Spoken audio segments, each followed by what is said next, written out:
గంజి నీళ్ళు తాగినా పర్లేదు, ప్రశాంతంగా బ్రతికితే చాలరా బాబు అనే సామెత నీకు తెలుసు కదా. నువ్వు కూడా వాడే ఉంటావు ఇప్పుడు దాకా. కానీ మనం ఇప్పుడు బిర్యానీలు తింటున్నాం, చికెను, మటను, బీర్లు తాగుతున్నాం. ఇన్ని మనకి చేతులారా కడుపు నిండా తింటున్నా సరే మనకి ప్రశాంతత లేదు. ఎందుకు లేదంటావు? సరే కామెంట్ చేయి, ఎందుకు లేదో మాట్లాడుకుందాం. నేను చెప్తా, 4 పాయింట్లు ఉన్నాయి. ఈ 4 పాయింట్లు ఖచ్చితంగా నువ్వు పాటిస్తే రేపు నుంచి కాదు, ఈ నెక్స్ట్ గంట నుంచే నీ జీవితం ఫిల్టర్ అయిపోయి ప్రశాంతత అనేది నాకు వద్దురా బాబు అన్నా సరే నీకు కూడా వస్తుంది. దీన్ని నీకు ఎలా అనిపిస్తుంది? జ్యోతిష్యులు అనిపిస్తుంది కదా, కానీ నిజం. నేను అదే ఫాలో అవుతాను, నువ్వు కూడా ఫాలో అవ్వాలనేది నా కోరిక. సో టాపిక్లోకి వెళ్ళే ముందు ఒక లైక్ చేయి. అట్లీస్ట్ ఒక 3000 లైక్స్ అన్న వస్తే ఈ టాపిక్కి న్యాయం జరిగినట్టు, ఎందుకంటే ఇది అందరికీ కావాల్సింది కాబట్టి. సో ఆ 4 పాయింట్లు ఏంటి అంటే, వీడియో చివరిలో చెప్తాను, వీడియో మధ్యలో చెప్తాను, వీడియో అయిపోయే ముందు చెప్తాను. ఇలాంటివి ఏముండవు, చెప్పేస్తా. ఎందుకంటే మనం ఫేస్ టు ఫేస్ మాట్లాడుకునే టాపిక్లు కాబట్టి. దాంట్లో ముందుగా నిన్నెవరైతే కలుస్తారో నువ్వు వాళ్ళనే కలువు. నీకు ఎవరైతే ఫోన్ చేస్తారో నువ్వు వాడికే ఫోన్ చేయి. నిన్నెవడైతే సపోర్ట్ చేస్తాడో నువ్వు వాడినే సపోర్ట్ చేయి. నిన్ను ఎవడైతే పట్టించుకోడో దయచేసి ఆడి జోలికి మాత్రం వెళ్ళకు. పూర్తిగా తీసి పక్కన పెట్టి. ఇప్పుడు 4 విషయాలు చెప్పాం కదా, అంటే మనల్ని ఎవడైతే పలకరిస్తాడో ఆడిని మనం చాలా ప్రేమగా పలకరించాలి. మనల్ని ఎవడైతే కష్టకాలం లేదంటే మనం సంతోషంగా ఉన్నప్పుడు, మన ఇంట్లో ఫంక్షన్లు జరిగినప్పుడు, ఇలాంటప్పుడే కాకుండా ఎనీ టైం మనం ఫోన్ చేసినా ఫోన్ చేయకపోయినా మనల్ని తలుచుకుని మనల్ని ఎవడైతే వచ్చి కలుస్తూ ఉంటాడో ఆడిని కూడా నువ్వు అలాగే, ఆడి తలుచుకోకపోయినా నువ్వు వెళ్ళి కలవాలి. ఇది బాగా గుర్తుపెట్టుకో. ఇంకోటి ఏంటంటే, ఆడి చేయలేదు కదా ఫోను, నేను ఎందుకు చేయాలి అని ఈగో పెట్టుకున్నోడు జోలికి నువ్వు వెళ్ళాల్సిన అవసరం లేదు. ఎందుకంటే నువ్వు చేస్తేనే చేస్తాను అనే రిలేషన్ మనకు అవసరం లే, అది బిజినెస్. సో ఇంకోటి, ఇవన్నిటికంటే ముఖ్యంగా నిన్ను ఎవడైతే సపోర్ట్ చేస్తాడో, నీకు ఏ టైంలోనైనా సరే ఒక్క ఫోన్ కొట్టిన వెంటనే అసలు ఏంటి ఎందుకు అని అడగకుండా నీ ముందు వచ్చి నిలబడతాడు చూసావా, అలా సపోర్ట్ చేసేవాడికి నువ్వు అర్ధరాత్రి అపరాత్రి అయినా సరే తలుపులు బద్దలు కొట్టుకుని వెళ్ళి మరీ సపోర్ట్ చేయాలి. సో ఈ 4 విషయాలు నాకు తెలిసి నీకు తెలిసివి, కానీ మనం వీటిని పట్టించుకోం. మనం వీటికి ఆపోజిట్లో చేస్తూ ఉంటాం. మనల్ని ఎప్పుడూ పట్టించుకోని వాళ్ళని మనల్ని పట్టించుకోవాలి అని చెప్పి వెంట తిరుగుతూ ఉంటాం. ఇది మెజారిటీ మన దగ్గర ఉండే దరిద్రం. ఆడి పట్టించుకోలేనప్పుడు మనకి ఏం అవసరం ఆ కాంపౌండ్లో, నాకు అర్థంగా అడుగుతాను. పోనీ దానివల్ల నీకు ఏమన్నా కలిసి వస్తుందా అంటే నీకేం కలిసి రాదు. నీ ఆతృత అంతా ఏంటంటే, నన్ను ఎందుకు పట్టించుకోవట్లేదు, నేను ఆడితో బాగానే ఉంటున్నాను, నాతో వాళ్ళు ఎందుకు బాగుండట్లేదు. ఉండరు ఏంటంటే ఇప్పుడు నువ్వు అటు వెళ్ళకు, నీ పని నువ్వు చూసుకో, అయిపోయిందా.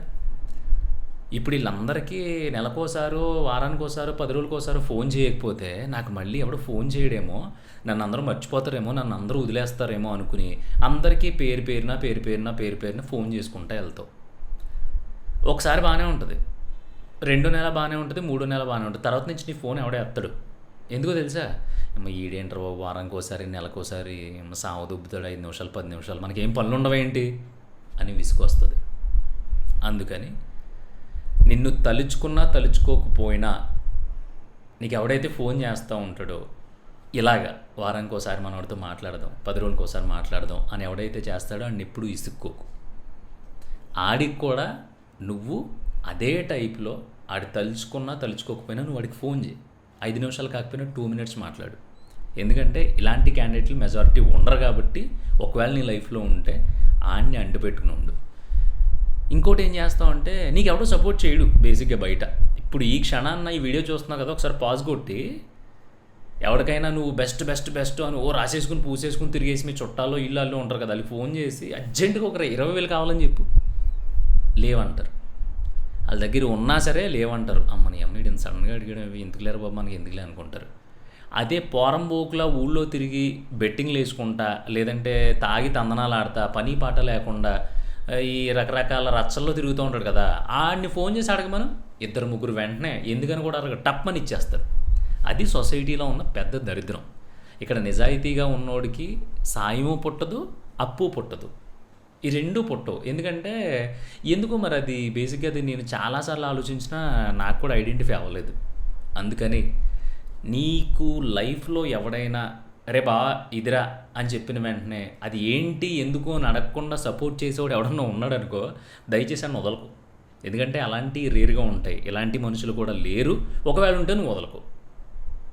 ఎందుకంటే ఏదో ఒక బెనిఫిట్ నువ్వెందుకు చేస్తున్నావు, ఎలా చేస్తున్నావు, ఎందుకు చేస్తున్నావు, ఏమైంది, అసలు ఇంతలా చేయాల్సిన అవసరం ఏమొచ్చింది అని ఎవడైతే వివరం అడగడో ఆడు నిన్ను నమ్మినట్టు. అంటే ఆడు చెడ్డోడైనా మంచోడైనా ఆడు నా ఫ్రెండు. సో ఆడు ఎప్పుడూ ఏది అడగడు. అలాంటిది మనల్ని ఫోన్ చేసి అడిగాడంటే ఏదైనా సరే ఇంకా ధన్మని వెళ్ళిపోవాలి అనే మెంటాలిటీ ఉన్నోడు కనుక మన లైఫ్లో ఉంటే నిజంగా ఒక సూపర్ డూపర్ కత్తి లాంటి పిల్ల మన లైఫ్లో ఉన్నట్టే. అంటే దాంతో ఎందుకు పోల్చానంటే అందరూ అమ్మాయిల గురించే కదా పోరాడేది. నాకు అందమైన అమ్మాయి కావాలి, అందమైన పెళ్ళం కావాలి, అందమైనది అది కావాలి, అందమైనది ఇది కావాలని. అందుకని అంత మంచి ఫ్రెండ్ ఉంటే అంత బ్యూటిఫుల్గా, అంత గ్లోరియస్గా ఉంటుందన్నమాట రిలేషను.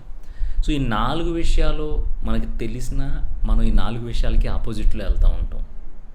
మనల్ని ఎవరైతే అవాయిడ్ చేస్తారో వాళ్ళ చుట్టూ తిరగడం ఫస్ట్ తప్పు. మనకి ఏ సపోర్టు ఇవ్వకపోయినా, ఎవ్వరని తెలుసున్నా సరే వాళ్ళకి భయపడి వాళ్ళకి నచ్చేలా బ్రతకడం రెండో తప్పు. మనకి ఎవడో ఫోన్ చేయకపోయినా సరే మనం పని కట్టుకుని ఫోన్ చేసి చిచ్చి ఈడి అమ్మాయిడు సావదొబ్బుతున్నాడు రా అని అవతలోడితో తిట్టించుకోవడం మూడో తప్పు. మనల్ని ఎవడో కలవకపోయినా సరే మనం వెళ్ళేసరికి వాళ్ళు అబ్బా ఈడు వచ్చేస్తున్నాడు రా అని చెప్పి వాళ్ళు తెగ చిరాకు పడిపోయినా సరే ఆ కాంపౌండ్లో తిరగడం అన్నిటికంటే దరిద్రమైన తప్పు. ఈ 4 తప్పులు చేయడం వల్ల నీకు ప్రశాంతత ఉండట్లా. అదేంటి 4 చేస్తే ప్రశాంతత ఉండకపోవడం ఏంటి అంటావా? ఇప్పుడు నువ్వు వాళ్ళు 4 కూర్చున్నారు పలానా చోట, నేను పిలవలా, వాళ్ళు ఏదో పర్సనల్గా కూర్చుని వాళ్ళు జిగిరి దోస్తులు అని చెప్పి ఎంజాయ్ చేస్తున్నారు. నువ్వు పిలవకపోయినా సరే పోన్లే మనోళ్ళే కదా మనల్ని పిలిచేదంటే వెళ్ళిపోయావు. అక్కడ వాళ్ళు కొంచెం అయిష్టంగా కూర్చున్నారు, నీతో అంత పర్ఫెక్ట్ కాన్వర్జేషన్ లేదు. ఏమవుతుందో తెలుసా? ఆ పార్టీ లేదంటే ఆ మీటింగ్, ఆ పిచ్చాపార్టీ కబుర్లు అయిపోయి నువ్వు ఇంటికి వచ్చేటప్పుడు తెగ నీళ్ళుగేస్తావు నువ్వు. ఏమని అమ్మ అనవసరంగా వెళ్ళాము, మనోళ్ళు అనుకుని వెళ్ళాము, వాళ్ళేమో నేను వెళ్ళేటప్పటికి అసలు వెళ్ళకుండా ఉండాల్సింది అని ఇంక ఇదే గొడవ. ఇంకా ప్రశాంతత దొబ్బిందా? ఇంకోటి ఎవడికో ఫోన్ చేసావు 2-3 సార్లు ఎత్తాడు, తర్వాత లేదురా కొంచెం బిజీగా ఉన్నాను నేనే చేస్తానులే అన్నాడు, చేయలేదు. నువ్వు మళ్ళీ చేసు అలా కొన్ని రోజులకి ఆడు చెప్పేసాడు రేదో అబ్బకరా కొంచెం బిజీగా ఉన్నానని చెప్పాను కదరా అన్నాడు. అంతే నీకు మ్యూజిక్ స్టార్ట్ అయిపోయింది.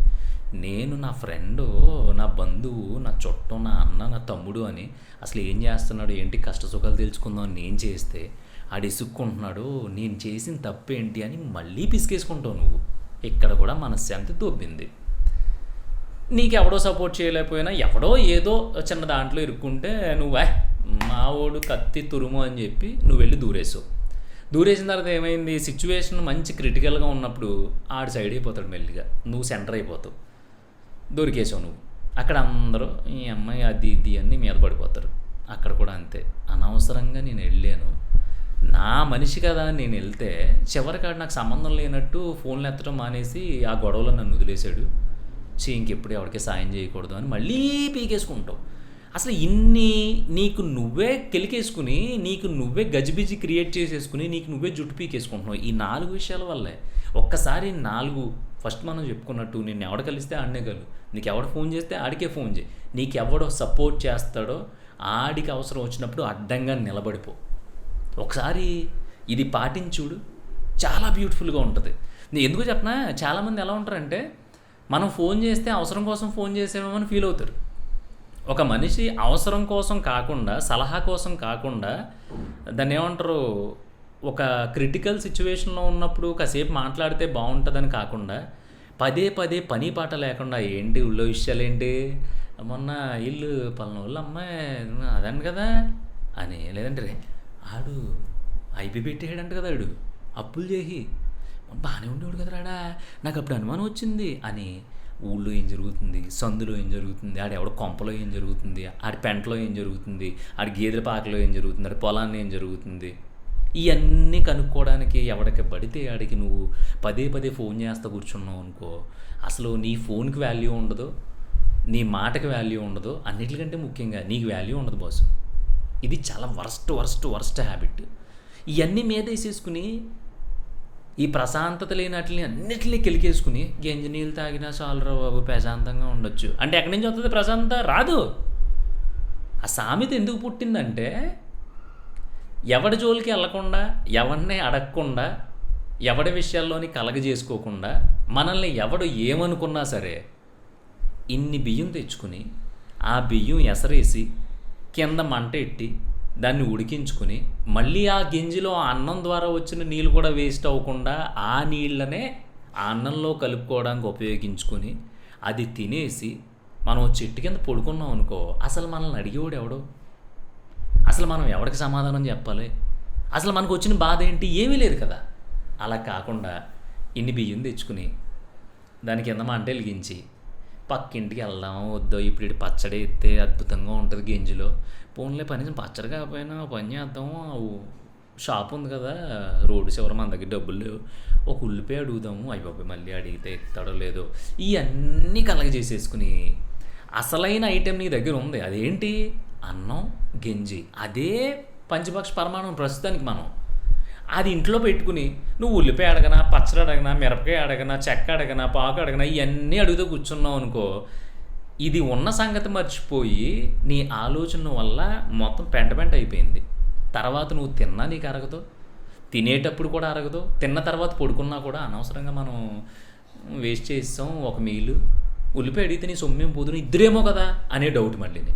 అసలు ఏమీ ఆలోచించకుండా నా రైసు, నా మంట, నా తెపేల, నా పొయ్యి, నా గంజి, నా కూడు అని తినేసి పడుకున్నావు అనుకో, అయిపోయింది.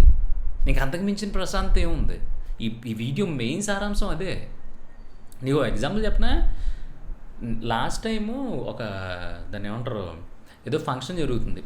ఫంక్షన్ జరుగుతూ ఉంటే నాకు సడన్గా ఏమనిపించిందంటే, ఇప్పుడు అందరూ పెద్ద పెద్దోళ్ళు వస్తారు, కొంచెం సినిమా వాళ్ళది ఎవరిదో ఒక బర్త్డే ఫంక్షను, మనం ఇప్పుడు ఈ బట్టలు ఇవన్నీ కరెక్ట్ కాదేమో, కొంచెం క్లాస్గా వెళ్దాము అని చెప్పి జాగ్రత్త. ఇక్కడ హైదరాబాద్లో ఫారం మాల్ ఉంటే ఫారం మాల్కి వెళ్ళి జారా అని ఒక స్టూడియో ఉంటుంది.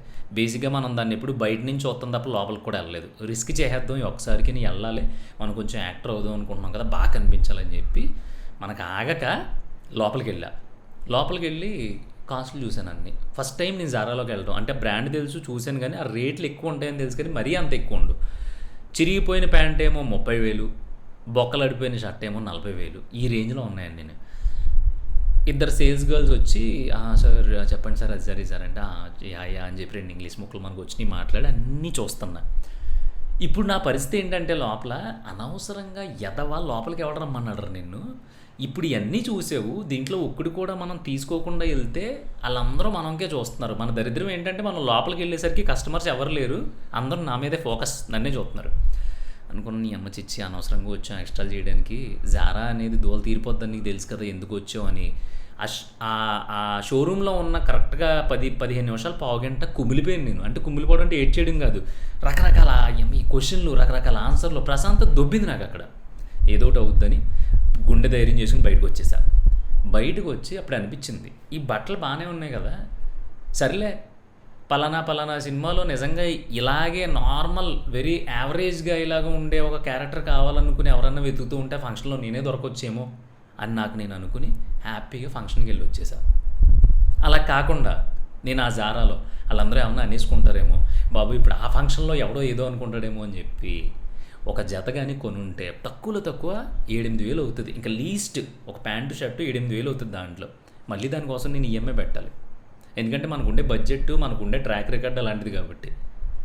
సో అక్కడ కెలుక్కుంది ఎవడో, ఇప్పుడు ఫంక్షన్ పిలిచినోడు పృథ్వీ రా అని చెప్పి పిలిచాడు, అంతేగాని పృథ్వీ జారాకి వెళ్ళి బట్టలు కొనుక్కో అని చెప్పాడా? చెప్పలేదు కదా. ఇదంతా నా ఎక్స్ట్రాలు, నా కోవి ఇదంతానే. అదే నేను అక్కడికి వెళ్ళకుండా ఉంటే ఆ పావుగంట 10 నిమిషాలు ఆ రోజంతా గుర్తొచ్చింది, నేనేం బట్టలు కొనుక్కోలేకపోయినా, అయ్యబాబు నేను ఏంటి నా పరిస్థితి ఏంటి. ఎంత స్ట్రాంగ్ ప్రాక్టికల్గా ఉన్నా సరే కొన్ని ఆలోచనలు వస్తాయి నాకు కూడా. ఆ రోజంతా నాకు చిరాకు అనిపించింది. అప్పుడు అనిపించింది అనమాట, అసలు వాడు పిలిచాడు, వెళ్ళగలిగితే వెళ్ళు, లేదంటే మానేసి ఇంట్లో కూర్చో. ఈ 2 డెసిషన్లు నీ చేతుల్లో ఉన్నాయి, ఈ 2 నిర్ణయాలు నీ చేతుల్లో ఉన్నా, నువ్వు జారాకి ఎందుకు వెళ్ళవురా అని చెప్పి అద్దంలో చూసుకుని అని మూసుకున్నాను నా మీద నేను. ఆ ప్రశాంతత చెడగొట్టుకుంది నేనే కదా. దానికి కారణం నేనే కదా. అంతేగాని ఆడు పిలిచిన వెంటనే సైలెంట్గా వెళ్ళి అందరూ ఏమన్నా మనకు తెలిసిన వాళ్ళు ఉంటే పలకరించేసి, లేదంటే సైలెంట్గా వెళ్ళి ఎవరైతే పిలిచారో వాళ్ళకి ఒకసారి కనిపించేసి జాగ్రత్తగా భోజనం చేసి వచ్చేస్తే అస్సలు మనం కింగ్ కదా. కానీ మనం అలా చెయ్యం. మనకి ఏదో తలపోటు ఉండాలి, ఏదో గజ్జి ఉండాలి గోక్కోవడానికి. సో ఏదో ఒకటి తగిలించేసుకుంటాం అనమాట. అందుకని మీ అందరికీ చెప్పేది ఏంటంటే, ఆ ఫస్ట్ చెప్పిన 4 విషయాలు ఏవైతే ఉన్నాయో ఆ 4 విషయాల్ని దయచేసి బుర్రలో పెట్టుకుని వాటిని మీరు ఫాలో అవ్వగలిగితే అసలు మీకు వచ్చిన ఇబ్బందులు ఏవి ఉండవు. అన్నిటికంటే ముఖ్యంగా ప్రపంచం మొత్తం పోరాడే ప్రశాంతత అనే కాన్సెప్ట్ ఏదైతే ఉందో అది మీ చుట్టూ వైఫైలో తిరుగుతుంది. మీకు అర్థమైంది అనుకుంటున్నాను. అర్థం అవ్వకపోతే మళ్ళీ చూడండి. ఇంకా అర్థం అవ్వకపోతే కామెంట్ చేయండి, మాకు అర్థం లేదు ఇంకోసారి మాట్లాడుకుందాం అని. మళ్ళీ మాట్లాడుకుందాం. కానీ దయచేసి ప్రశాంతత కోసం చాలామంది పోరాడుతున్నారు. ఈ వీడియో మాత్రం మీ వాట్సాప్ స్టేటస్లలో పెట్టుకుని తీరాల్సిందే. ఎందుకంటే ఎవడికో ఒక్కడ ప్రశాంతతకి మీరు కారణమైనా సరే బోల్డ్ అంత పుణ్యం వచ్చేది మీకు. ఏమంటారు?